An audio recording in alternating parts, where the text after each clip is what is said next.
She's too emotional. Let's just cut her out. She won't fight back. That's what my uncle said at my father's funeral, while I was still holding the folded flag from his casket. And yes, I didn't speak then. But I listened. And I filed everything. Because what they didn't know was that Dad had already signed over his entire estate to me. And now they're the ones begging for mercy in court.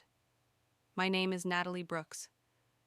And for most of my life, people saw me as soft, quiet, polite, the kind of girl who says thank you even when she's being walked on. But the day my father died, everything shifted. It was early February in Columbus, Ohio. The kind of day where the sky looks heavy, like it's holding back tears, just like I was.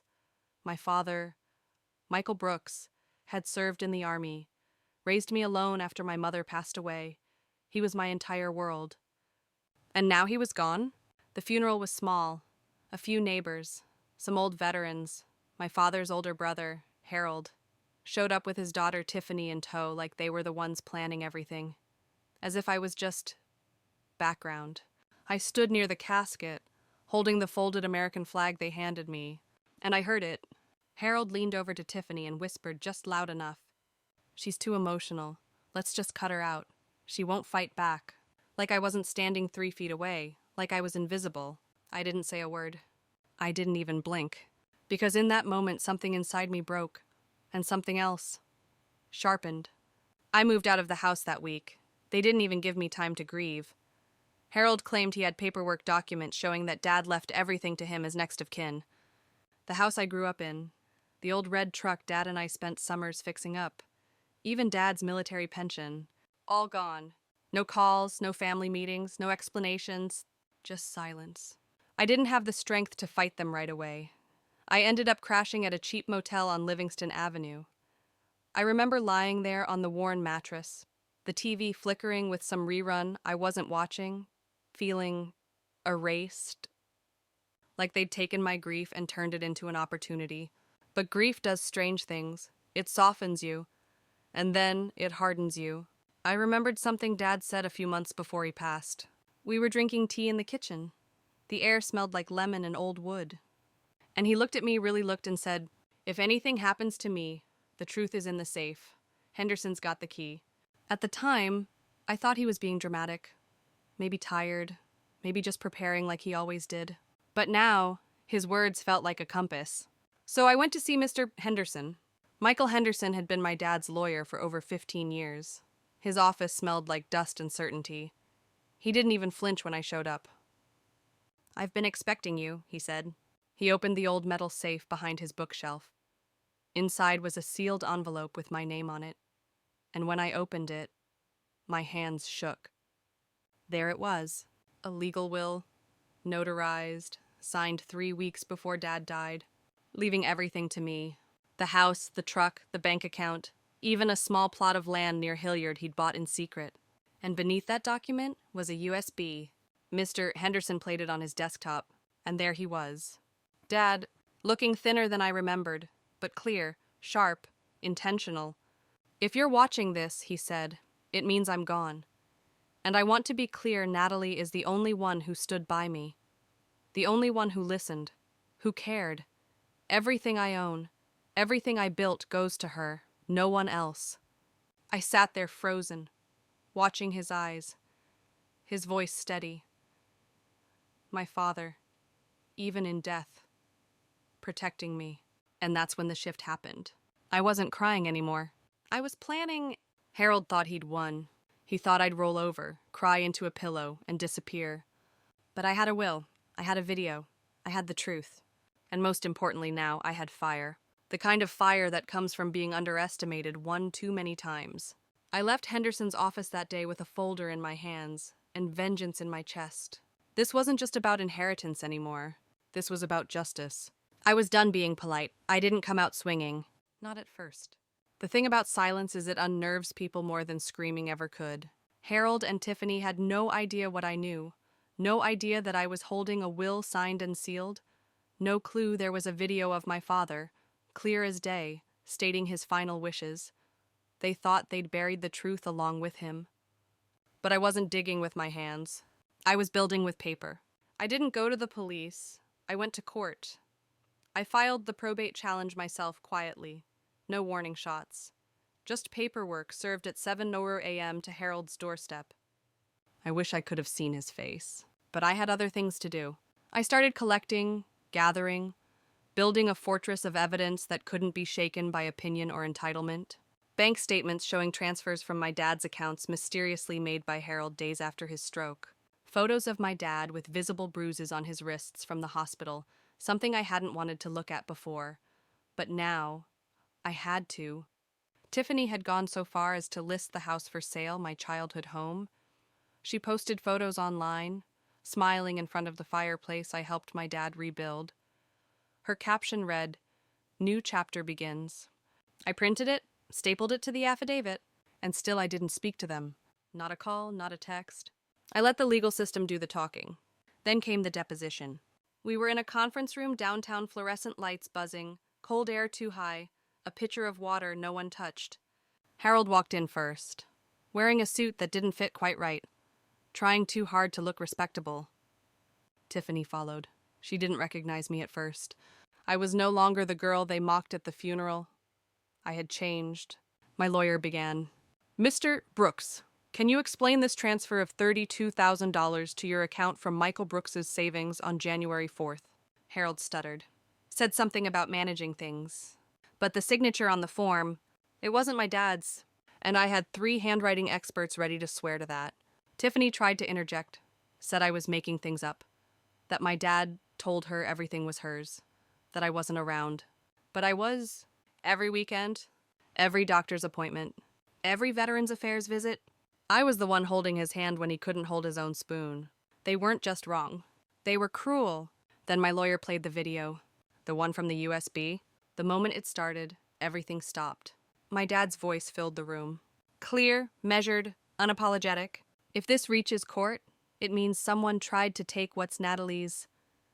Let the record show she is my only heir. No one else. Tiffany's face went white. Harold tried to stop the playback, but it was too late. The judge reviewed the full file a week later. The handwriting analysis, the timeline of my dad's mental clarity, and the very clear video evidence. I remember standing outside the courthouse that day, coat buttoned to the chin, wind cutting through my resolve like ice. I got the call. Judgment in my favor. Not only was the will deemed valid, but Harold and Tiffany were charged with civil fraud. They were ordered to return all assets, pay damages, and remove their names from any listings involving my father's property. And I still didn't call them. They sent emails, voicemails, messages from mutual acquaintances. They wanted to talk. They wanted to make it right. But you don't make right what you tried to bury. You don't fix betrayal with a coffee date. I moved back into my father's home that spring, alone, but not empty. Every room was a war won. The dent in the stair rail I made that when I was 8. Riding a laundry basket down like a sled. The chipped mug on the shelf, my dad's favorite, I kept it. And the safe, I didn't empty it. I locked it. Because this time I wanted proof to stay safe, just in case someone ever tried to rewrite the story again. Neighbors waved. Some knew, some didn't. But they all noticed something had changed. Me? I mowed the lawn myself. Repainted the porch in quiet defiance. Planted lilies along the driveway because Dad once said, "Those things are tougher than they look." Just like me. Sometimes I stood at the window at night, watching the lights across the street, wondering if Harold still thought I was too emotional. If he still saw me as weak, let him wonder. Let the silence remind him, because I didn't win by shouting. I didn't win by pleading. I won by knowing who I was and who my father raised me to be. Not loud, but certain. And now, with the court's ruling, the deed, and the key in my hand, everything they stole came back to me, and everything they assumed about me shattered. One document at a time. I didn't just reclaim property, I reclaimed my dignity. After the judgment, I went to the house alone. The grass was overgrown. The porch light flickered with a dying bulb. The air smelled like neglect and dust. But beneath that, it still smelled like him. I walked through each room with the court papers in hand, My hand brushed the kitchen counter, the dented edge from where Dad used to slam the morning paper. I opened the fridge. Empty. But I smiled. Because it was mine. The victory wasn't just legal. It was ancestral, generational. A father's love being protected, even after death. In the weeks that followed, I began repairing what was mine. Reclaimed ownership is one thing. Rebuilding a legacy is another. I contacted a contractor to inspect the garage, where my dad and I used to work on that old Ford. The man looked around and said, "You sure you want to keep all this junk?" I looked him dead in the eye and said, "Every bolt in here is staying. We're restoring, not replacing." I also found Dad's journal tucked away behind a pile of dusty manuals. He had written about me, page after page, how proud he was, how he knew Harold would try something, how he hoped I'd be brave enough to fight. There was one entry I read over and over. Natalie doesn't talk much, but she sees everything. I know one day she'll surprise them all. That's what this was. Not revenge, not anger, but proving he was right about me. I hosted a small gathering a month later.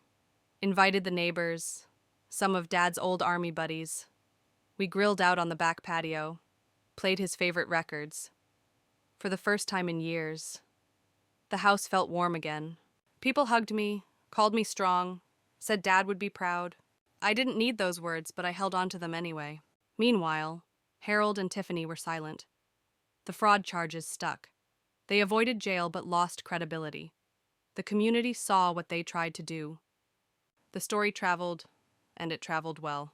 I got emails from other women daughters, nieces, sisters who'd been shut out of family legacies by men who assumed silence meant surrender.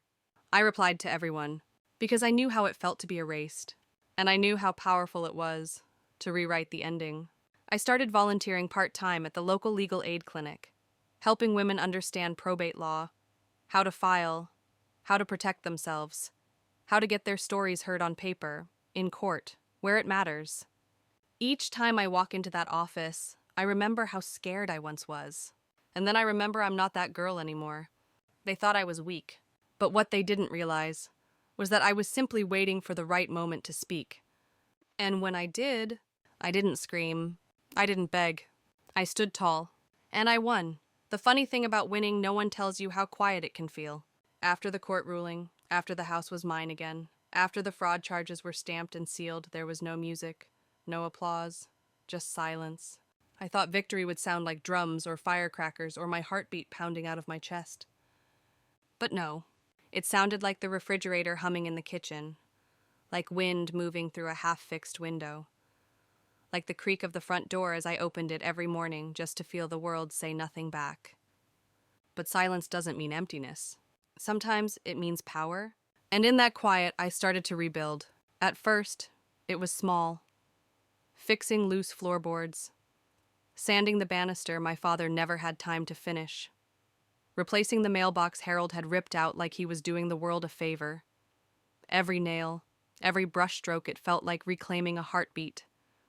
But as I worked, I found things. Letters my father wrote but never sent.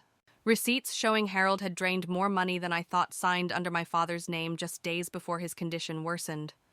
Even old voicemails Tiffany left on Dad's machine, telling him to just hand over the house and save the paperwork. I saved all of it, because I wasn't done yet. Winning in court was justice, but what they tried to erase deserved consequences, not out of revenge, out of responsibility. So I filed a second suit, this time for elder financial abuse. People gasped when the story broke in. The Columbus Dispatch. A headline with my father's name. A subheading that read, "Veterans' assets illegally redirected by family. Daughter fights back." I didn't give interviews. I didn't pose for pictures. But I made sure the article got shared. At the grocery store, someone tapped my shoulder. "You're Michael Brooks' girl, aren't you?" I nodded. "You did right by him," she said. "He was proud of you. We all are."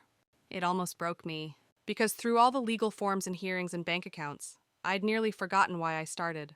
This wasn't about money. It was about memory, protecting what he built, preserving what he believed in. He always said, "Natalie, people show you who they are when they think no one's looking." Well, I was always looking, and now the whole city was too.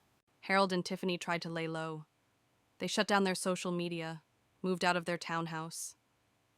Harold even filed a motion to delay the second trial, citing emotional distress. That made me laugh. Imagine calling pain what you once caused in secret. But I didn't respond with laughter. I responded with facts.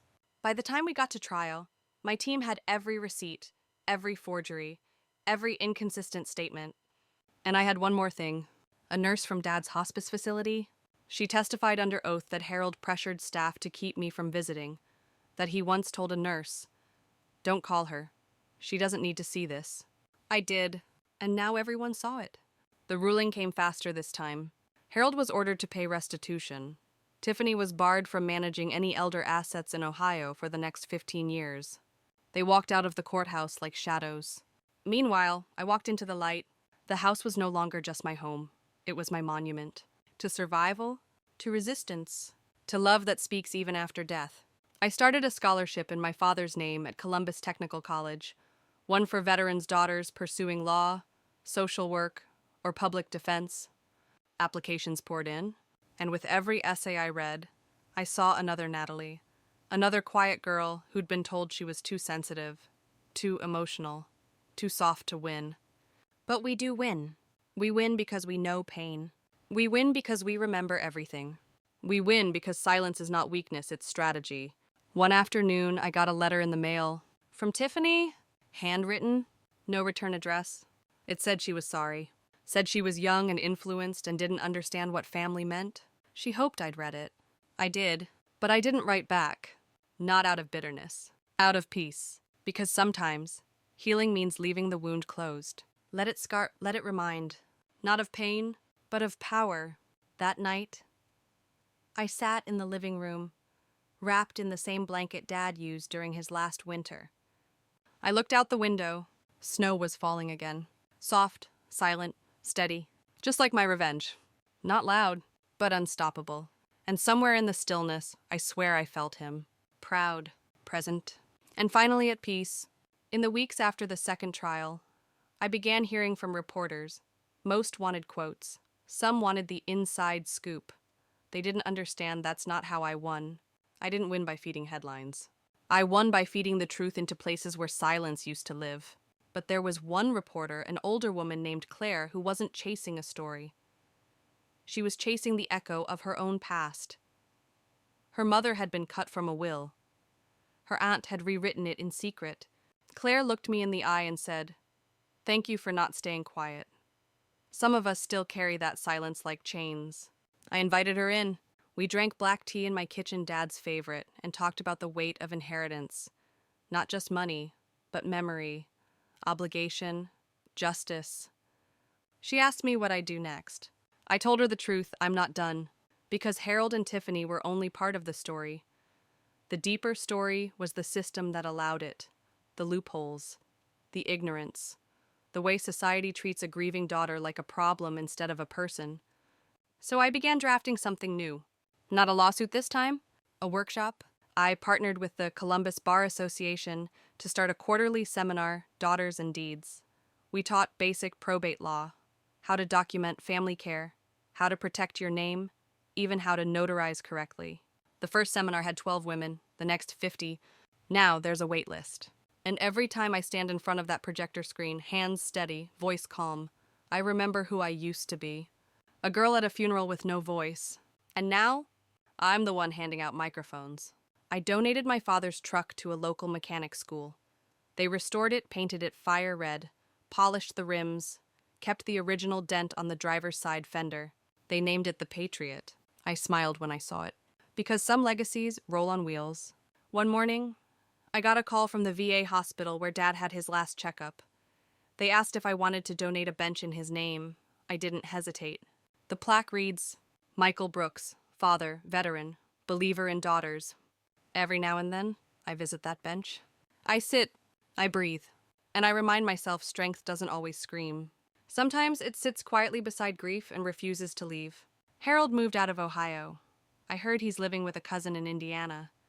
Someone said Tiffany is working at a consignment shop, keeping her head down. I don't wish them harm. But I don't wish them comfort either. They made their choices, and I made mine. my silence didn't make me weak. It made me lethal in the most beautiful way. Because I didn't just win back a house or a bank account. I won back a legacy, and I built it higher than they ever imagined I could. One room, one law, one truth at a time. I used to think the hardest part was fighting. Turns out, it's what happens after the war ends that really tests you. Because when the battle's over, when the courtroom is silent, when the judgments are handed down, and the dust has settled, you're left with something no one prepares you for. Victory. But victory isn't always sweet. Sometimes it's strange. Foreign, like living in a version of your life you almost didn't get to keep. I woke up one morning in my father's house. Sunlight was stretching across the living room floor, soft and golden. I stared at the ceiling fan spinning above me and whispered, "This is mine now." But it didn't feel real. So I got up. I made coffee the way Dad used to, extra strong, no sugar. I sat on the porch, watching people walk by with dogs, strollers, lives, and I realized I had spent so much time fighting for the house. I didn't know how to live in it. I didn't know how to be at peace with winning. So I started small. I replaced the dead plants, hung up new curtains, cleaned out the attic where old photo albums gathered dust alongside pain. I found pictures of Dad holding me as a baby, letters from Mom before she passed, even a birthday card from Tiffany before everything turned toxic. It hurt. God, it hurt. To remember that once upon a time, we were a family. But remembering isn't weakness. It's clarity. And I needed to see every part of the past to truly own my future. I went back to work part-time at first.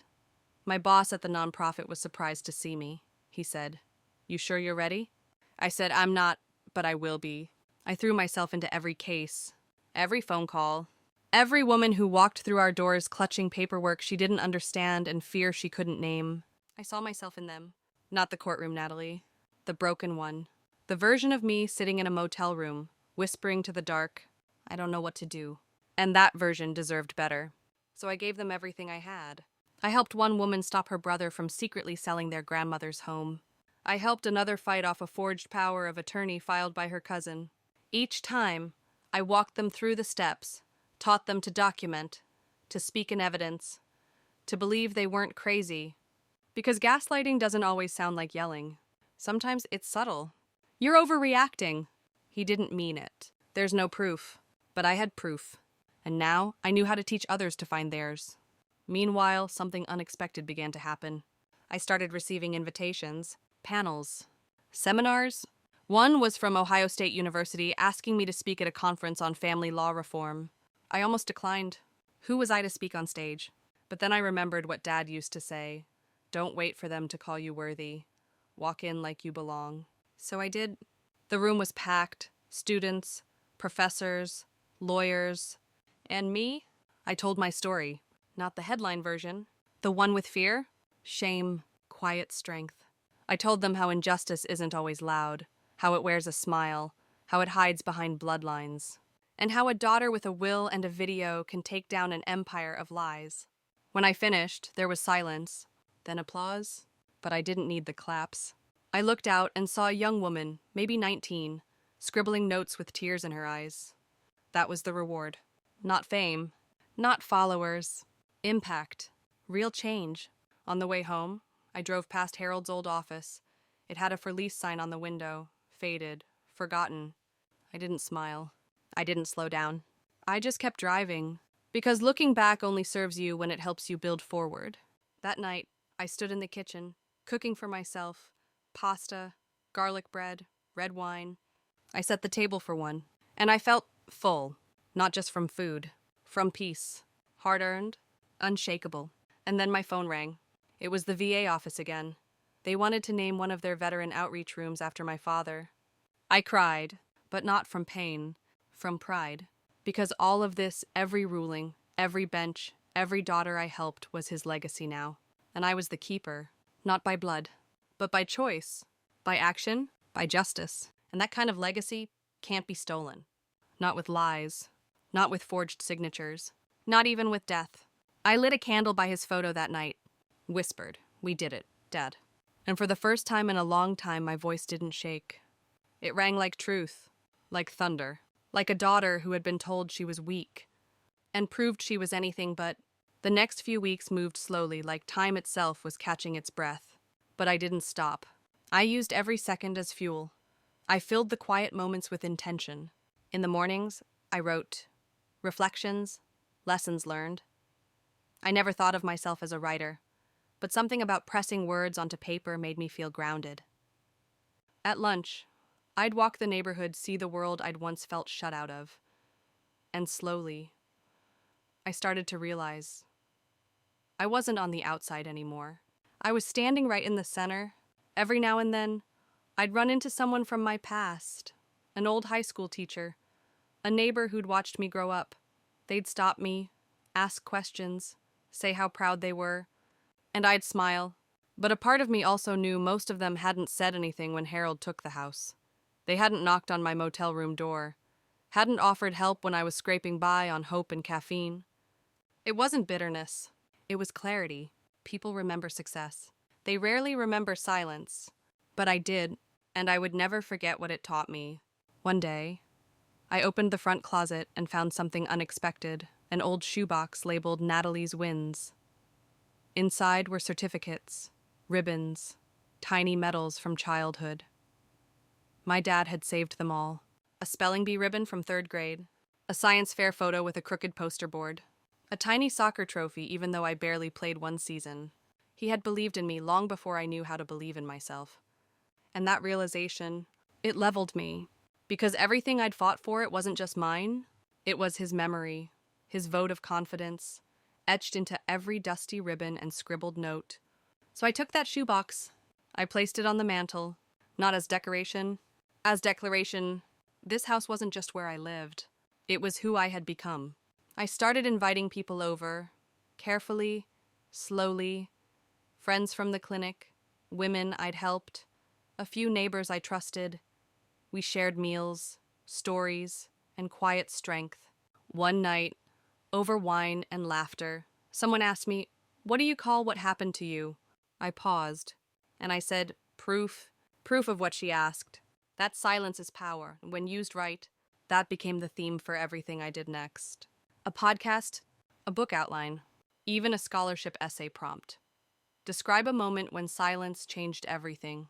I watched as girls young and old submitted their truths.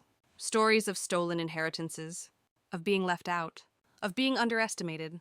And every story I read reminded me, the world is full of Natalies, but not all of them get their voices back. So I kept building spaces for them to speak. Not yell, not rage, just speak. Because truth doesn't need to shout. It only needs room. And that's what I fought for. What I won. What I protect now? Every day. Every word. Every breath inside this home. This legacy. This life. Part 5. There's a strange kind of silence that follows closure. It's not like the silence of grief, the hollow, echoing kind that swallows you whole. This silence is different. It's rooted, heavy, still. Like standing in a cathedral after the choir has finished singing. The story that began in ashes now breathes in peace. But peace didn't mean passivity. I didn't stop moving. I didn't stop pushing. Because when you win a war like mine, people look at you differently. Some with admiration, some with resentment, some with fear like justice is contagious. And maybe it is. Because more women began showing up at the clinic. With paperwork, with secrets, with anger hidden behind politeness. And I welcomed them. I told them what I wish someone had told me when I was 28, homeless and erased. You are not dramatic. You are not difficult. You are not disposable. You are dangerous when you know the law. One woman came in with tear-streaked cheeks and a trash bag full of receipts. Her father had remarried, and his new wife was quietly draining his estate. No one believed her. But I did. We filed within 48 hours. Another had been removed from a trust by her own sister. "It's not worth the drama," she said. I leaned across the table and whispered, "You're worth the drama." And for the first time in years, she smiled. But my story wasn't finished either. Because one morning, a letter arrived. Thick envelope, gold seal, official. It was from the Ohio State Office of Legal Affairs. They wanted to recognize me, formally. Outstanding Civilian Contribution to Justice, the title read. I stared at the letter, and I wept, not because I needed recognition, but because the girl I used to be broke. silenced. Grieving never thought anyone would call her brave. I framed that certificate and hung it in the hallway. Right next to Dad's medals. Equal weight, different battlefields. The house became more than a home. It became a landmark. A place people drove by and whispered. That's where she lives, the one who fought and won. And with it came opportunity. I was offered a publishing deal. They wanted the story, but they didn't want just the courtroom. They wanted the motel nights.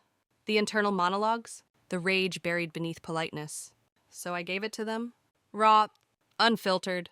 The book hit shelves 6 months later. Title, she was silent, then she won. It wasn't a bestseller, but it reached the right people. Letters poured in, women from across the country. Your story is mine. I thought I was alone. Thank you for surviving so I could learn how. One even said, your book was in my sister's hospital room. She circled your name, said, tell her I'm proud. I carry that letter in my wallet. Because sometimes the people you save never get to say thank you.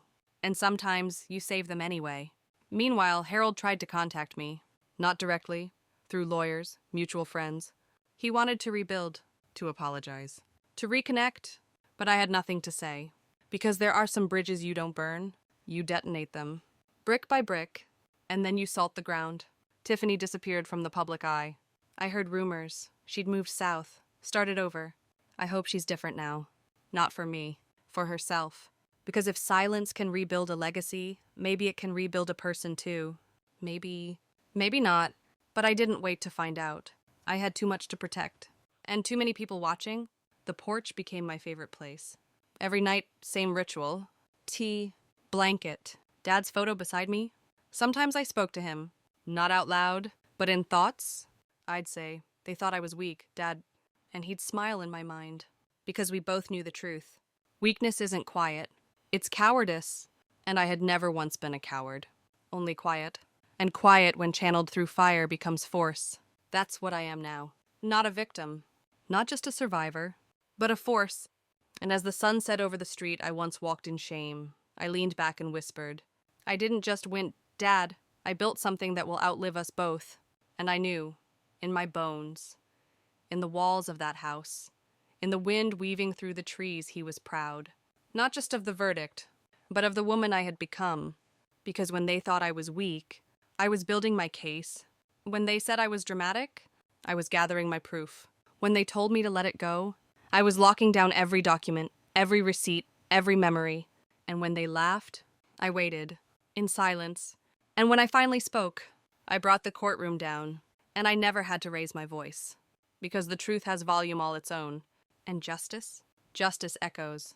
A few months later, I was invited to speak at a national legal symposium in Washington. DEIC. The room was filled with judges, attorneys, lawmakers, people who could rewrite the rules. I took the stage in a navy blue suit my mom would have loved. And I told them everything. How family can become a battlefield. How inheritance can become a weapon. How silence, if trained, if sharpened, can become a blade of its own. I told them what happened to me wasn't rare. It was common, unseen, unspoken. And that's why I fought back. Not for revenge. For repair? After my speech, a retired Supreme Court judge approached me. He said, "Your father must have been a hell of a man." I smiled. He still is.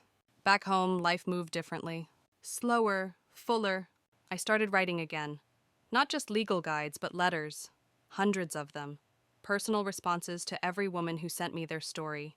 Sometimes, all they needed was someone to believe them. Sometimes, all they needed was the words, "I believe you. Keep going." That became my closing line in every letter. Because belief, when spoken from one survivor to another, becomes a kind of inheritance itself.